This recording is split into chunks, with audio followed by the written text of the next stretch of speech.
Hola, excelente día. Les presento el resultado final de mi mochila estilo Guayú.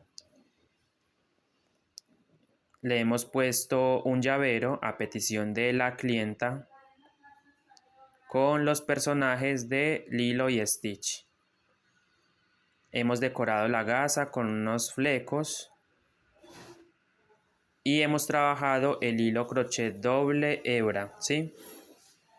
La recomendación es trabajar con hilados delgados para que quede más fino el trabajo.